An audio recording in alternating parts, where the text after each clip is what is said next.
Kami ingin mengajak kita untuk melihat firman Allah dalam surah ke-17, surah Al-Isra ayat 32. Sebelum kami bacakan ayat ini, kami ingatkan diri kami dan kita semua Bapak Ibu bahwa Al-Quran ini Allah yang berkata kepada kita. Ingat itu Bapak Ibu, ketika kita baca Quran, itu Allah yang berkata, Allah yang sedang berkata-kata dengan kita. Kalau ada ayat perintah, berarti kita sedang berhadapan dengan Allah, Allah sedang memerintahkan sesuatu kepada kita. Kalau ada ayat larangan, maka ketika itu Allah sedang berbicara kepada kita, melarang kita dengan suatu hal. Itu penting sekali kita resapi dan kita yakini Bapak Ibu. Kalau tidak Bapak Ibu, Al-Quran ini sudah hanya bacaan saja Bapak Ibu, lewat saja yang ada pengaruhnya kepada diri kita Bapak Ibu. Maka tidak heran kita melihat ada orang yang hafal Quran, yang banyak ngerti Quran, kok dia melanggar apa yang dibacanya gitu Bapak Ibu. Maka hati-hati kita, makanya dalam baca Quran itu diminta untuk membaca a'udzubillahi minasyaitonirrajim, berlindung kita kepada Allah dari setan yang terkutuk. Membaca Al-Quran kita membaca a'udzubillahi minasyaitonirrajim Bapak Ibu. Sementara kita melihat orang yang melakukan maksiat yang dibacanya itu. Ini membaca Al-Quran disuruh baca itu. Maka subuh ini kami sampaikan ini untuk menyentakkan kita untuk serius kita dengan ayat ini Bapak Ibu. Apa kata Allah Bapak Ibu? Wala ta'rabuz zina. Dan janganlah kamu mendekati zina. Jelas di sini Bapak Ibu ya, mendekati zina itu haram hukumnya Bapak Ibu. Ya apalagi zinanya, mendekati zina itu haram hukumnya gitu. Maka dengan menyadari ini kita tahu Bapak Ibu, hati kita itu berkata ya Bapak Ibu, apa-apa saja yang mendekati zina, orang beriman, orang yang membaca Al-Quran, orang yang yakin sedang Allah berbicara kepada dia dan Allah mengatakan wala taqrabuz zina, benar-benar dia jauhi ya. Betul-betul dia tidak akan mendekati zina. Apa saja yang mendekati zina tidak ikut dia Bapak Ibu. Nah sekarang kita melihat Bapak Ibu betapa banyak orang yang mendekati zina, dan mohon maaf betapa banyak orang yang berzina Bapak Ibu. Dengan banyaknya sekarang ini adanya TikTok, adanya WA, dan rata-rata orang punya handphone, dan di mana-mana ada CCTV, kita kaget melihat Bapak Ibu. Mohon maaf di masjid ada orang berzina Bapak Ibu. Kita temukan itu di Sumatera Barat ini. Bisa lihat nanti di YouTube. Itu bukan hoax, itu karena apa? Karena ada CCTV di masjid dan orang terbuka dan mereka lihat itu Bapak Ibu. Astagfirullahaladzim. Maka untuk itu Bapak Ibu, kami ingatkan diri kami dan kita semua, dan serius kita Bapak Ibu. Kalau ada anak-anak kita, siapapun anak-anak kita Bapak Ibu, kalau dia pergi dengan siapapun dia pergi, jangan izinkan kalau itu bukan mahramnya Bapak Ibu. Itu pasti Bapak Ibu ya, jangan sampai kita mengatakan oh ini beraja aja ustaz tuh, ini beraja aja ulama tuh baru tidak dibenarkan itu mendekati zina Bapak Ibu. Karena Rasul mengatakan berdua kamu yang ketiga pasti setan di situ. Jangan kamu mengatakan ini orang soleh, ini siap, ini hafal Quran, tidak mungkin yang murid itu awak aman bersedaya Quran. Kita sudah membantah Allah ketika itu. Allah katakan jangan dekati zina dengan alasan belajar, walaupun belajar Al-Quran, walaupun berbahasa Arab, berdua saja dengan ustaz, dilarang itu. Jangan sampai oh itu kan ustaz cuma ustaz pun yang ceramah wala taqrabu zina, tidak mungkin nyawa zina dong. Itulah mendekati zina itu Bapak Ibu. Cuma memang setan hebat seperti itu. Sedang bisikkan belajar kan ada kan tak belajar. Berjasa belajar kamu ustaz. Cuma dua saya.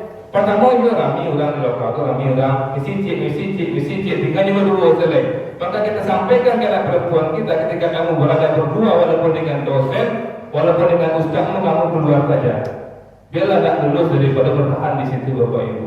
Kalau memang benar kita yakin ini Allah yang berbicara, karena apapun yang dilarang oleh Allah itu menguntungkan kita Bapak Ibu. Dan mohon maaf bagi kita yang punya anak perempuan berumur 2 tahun, 3 tahun, jaga betul itu. Jangan biarkan orang-orang ke mahkamah berkeliaran. Biasakanlah anak perempuan kita tertutup rapi awalnya Bapak Ibu. Dari kecil kalau biasa Kalau anak orang tua yang benar-benar sayang ke anaknya, anak palusinya, lewat 5 menit, 10 menit, dan akhirnya dia cari. Kamu anak bohong situ aman, saya lihat tuh. Banyak kejadian, mohon maaf Bapak Ibu, ya anak SD yang berzina ada Bapak Ibu. Ada kejadian seperti itu. Maka hati-hati kita Bapak Ibu, sempat tahu orang anak kita pernah dirusak, masa depan hancur Bapak Ibu. Orang kan tidak mau lagi menjadikan anak kita menantunya. Tapi kabar sih informasi, kalau anak perempuan kita pernah dirusak dan orang tahu, anak kita sudah tercoreng di mata orang, akan mau orang lagi menjadikan anak kita sebagai pasangannya Bapak Ibu. Banyak kami bila membiarkan anak-anak pergi kemana-mana. Pastian anak awak kalau 10 mini atau 5 mini atau setengah jam anak awak hilang, cari lagi. Awak oh dia amannya. Atau kini mohon maaf Bapak Ibu ya, pernah juga ada temukan anak-anak TPA yang mencari ustaznya, tokok pintu ustaznya.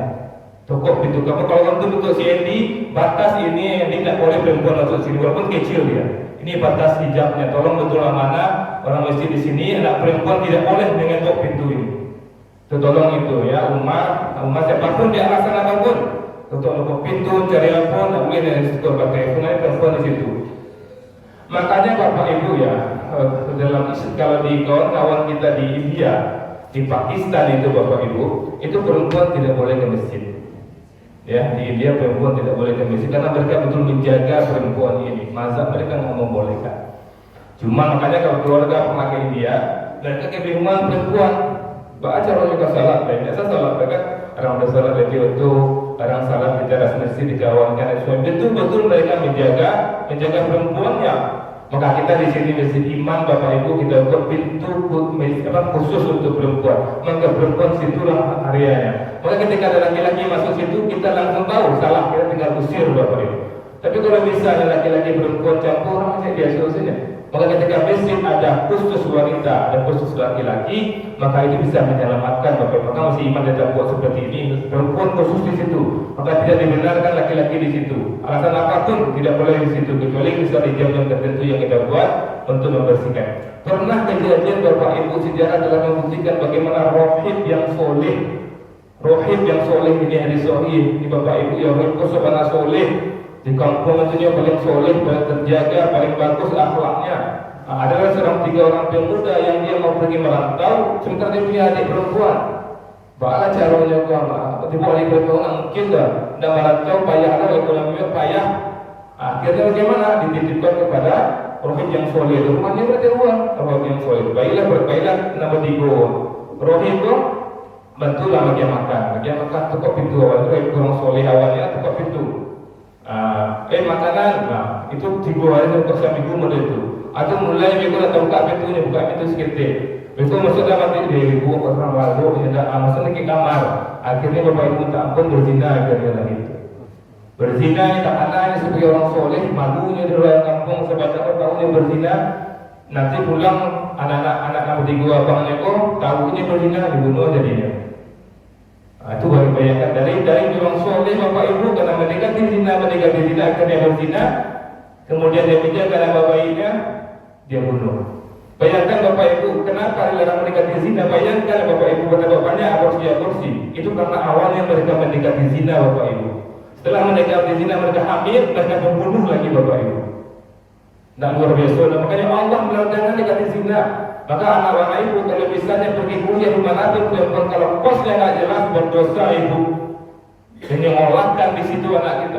Nggak kuliah aja mana si kuliah nanya. Banyak saudara yang nganggur gini Pak. Awak pilih banyak untuk anak kuliahnya sampai kuliah bagi usahawan untuk kuliah, cukup pacaran situ. Kemudian berzina di situ, kemudian aborsi di situ. Siapa suruh nanggung ke Bapak Ibu? Makanya kami mengajak kita kesempatan ini Allah mengatakan wala taqrabuz zina innahu kana fahisha. Sesungguhnya zina itu perbuatan keji, wa sa'a sabila, dan seburuk-buruk jalan. Mudah-mudahan Allah selamatkan diri kami dan kita semua dari perkara zina ini. Allah selamatkan kampung kita, sadarlah kita. Bagi kita punya anak perempuan, cucu perempuan, mulai sekarang sampai di rumah sampaikan ke anak kita, jago nak produksi waktu, jangan sampai rusak. Kalau rusak tak ada orang nyimu itu. Assalamualaikum warahmatullahi wabarakatuh. Waalaikumsalam warahmatullahi wabarakatuh. Terima kasih Pak Haji.